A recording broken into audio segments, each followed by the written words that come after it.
Olha só, gente. Então, vamos continuar aqui vendo especificamente a fundamentação kantiana de dignidade. Essa fundamentação, ela é a predominante hoje, né? Assim, de forma bem majoritária, e é uma das mais complexas que nós temos. Kant, né, escreve uma filosofia bastante densa. Tem um livro só sobre essa fundamentação da dignidade em Kant. Até recomendo. Conheço o autor. Muito bom. Depois eu posso mostrar para vocês. Mas olha só, o que a gente tem que saber em relação a Kant, que não é aula de filosofia, né? Então a gente vai ser bem focado. Gente, a filosofia de Kant é uma filosofia baseada na racionalidade humana. E a partir dessa racionalidade, ele formula um conceito que é o conceito de autonomia. Esse autor, ele vai escrever esse livro chamado A Invenção da Autonomia, defendendo que esse talvez seja um dos principais, talvez o principal conceito trazido por Kant. Kant, então, é o autor que vai inventar ou que vai realmente construir o que nós entendemos hoje como autonomia. Não é autonomia, gente, no sentido de, faz o que você quiser.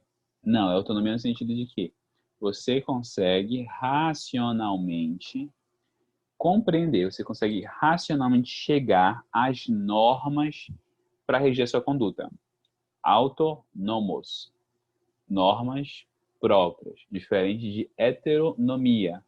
Heteronomos, normas feitas por terceiros. Então, quando você tem autonomia, você sabe racionalmente o que você deve fazer. Então, Kant vai fundamentar racionalmente como nós devemos agir. Por isso, nós dizemos que a filosofia kantiana é uma filosofia assentada na racionalidade.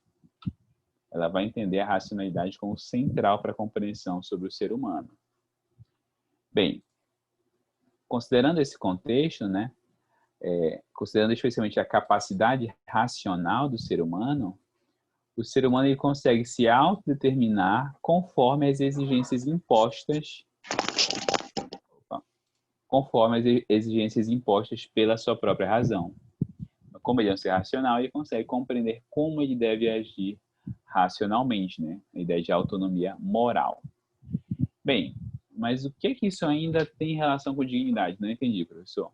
Olha só, vamos extrair daí um outro conceito, que é o conceito de imperativo categórico.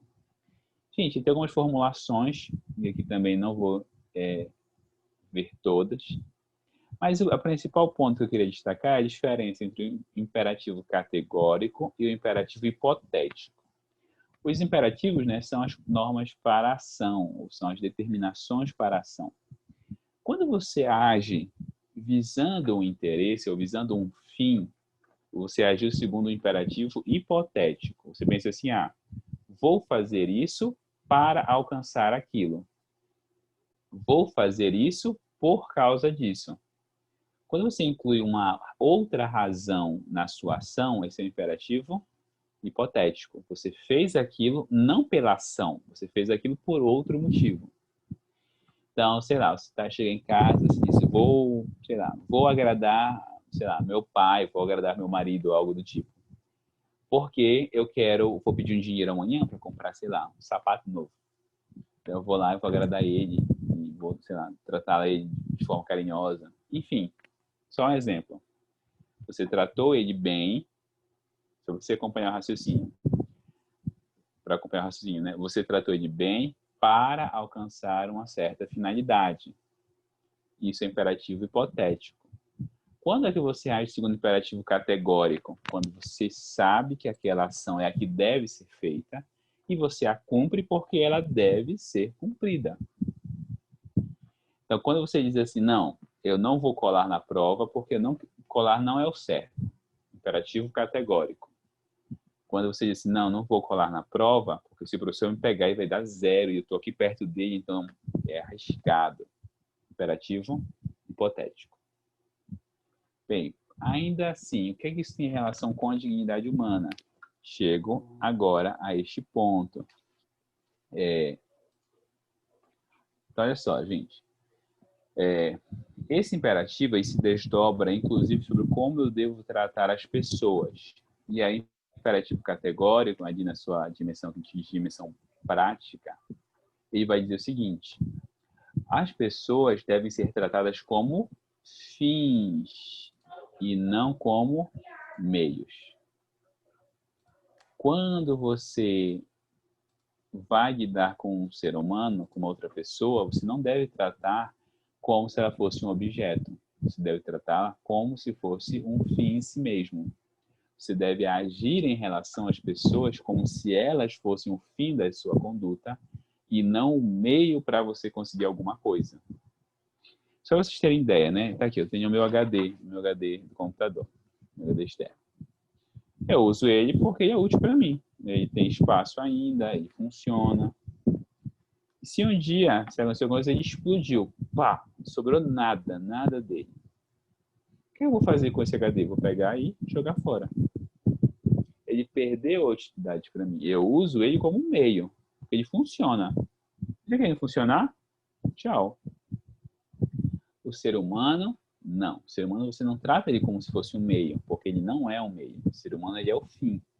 Então você o trata como se fosse, de novo, o destinatário da sua ação. E não um meio para você conseguir alguma coisa. Se a gente fosse dizer assim em termos mais simples, os seres humanos não devem ser usados. Os seres humanos não são para serem usados. Por que não? Porque eles são um fim em si mesmo. O que é isso, em que se desdobra esse imperativo hipotético? Há uma diferença central em Kant. A dignidade em Kant é o que separa pessoas de coisas. É ela que divide. Não, isso aqui é uma coisa, isso aqui é uma pessoa. Por quê, gente? Porque as coisas têm preço. Então, bora lá. Estava dirigindo e bati o carro do Robson. Robson tinha, por exemplo, tem um Ford Ka 2010. Tinha um Ford Ka 2010. Aí bati, foi perda total. Aí disse, não, Robson, meu seguro cobre e ele vai te dar um Ford Ka novinho, hoje, zerado. O Robson vai ficar triste porque ele perdeu. Ele disse, poxa, mas eu tinha tanta amizade com aquele carrinho lá, tão legal. Não vou até melhorar a proposta. O seguro foi lá e disse, não vou te dar, vou te dar um Jeep Compass. Vou te dar um Jeep Compass zerado. O Robson vai sentir saudade lá do Ford Ka 2010 dele? Não vai. Não vai mesmo. Tá? Por que não vai, gente? Porque aquilo ali é uma coisa. E coisas são essencialmente substituíveis. Então, sei lá, aconteceu alguma coisa, eu pago o valor devido, arco com a despesa, resolvido o problema. Pessoas não são assim. Pessoas não são substituíveis, porque elas não têm preço.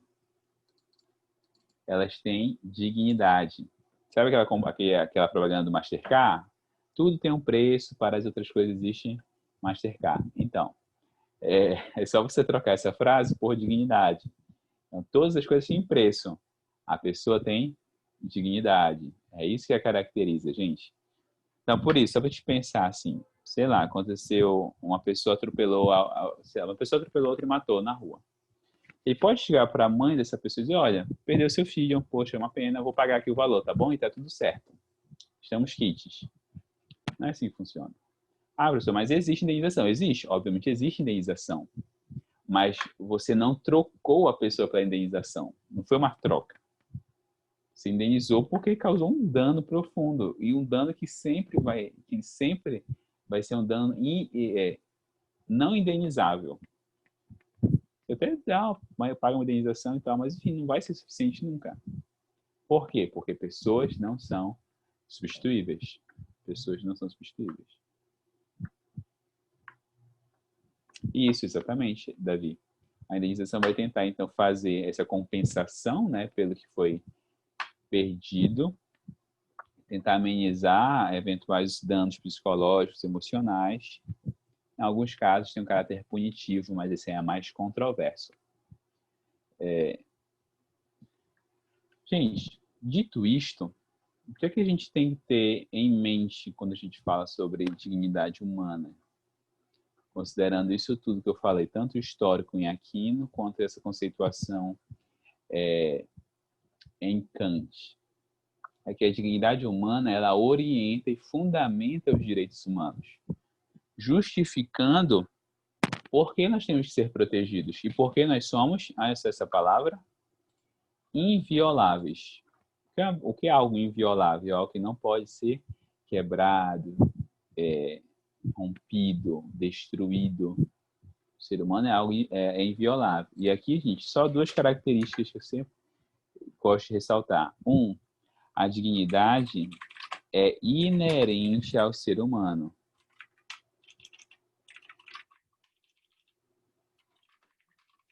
Significa dizer que ela é inerente ao ser humano?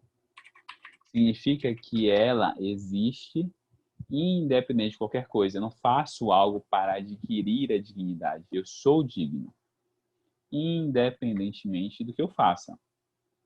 Tá bom? Por isso que os dilemas clássicos, assim, eu posso torturar para conseguir uma confissão? Não, você não pode torturar nunca. Porque ainda que ele tenha feito isso, ele deve ser punido, ele deve receber, eu já até comentei isso com vocês, né? Os direitos humanos exigem a aplicação da pena. A punição é necessária quando ocorre uma violação de direitos, mas ela deve ser feita na forma certa, porque o ser humano não deve ser visto como uma coisa. Então, eu não devo torturá-lo para conseguir, olha só, para conseguir a confissão. Eu posso aplicar a pena, mas não utilizá-lo desta forma, ok? E segundo, dignidade torna o ser humano qualitativamente distinto. De novo, não é uma questão de quantidade, é que o ser humano se torna qualitativamente diferente. Por isso que eu não posso trocar um trem cheio de barras de ouro pela vida de um ser humano, porque o ser humano ele é, independente da quantidade de ouro, qualitativamente superior. Tudo bem até aqui, gente?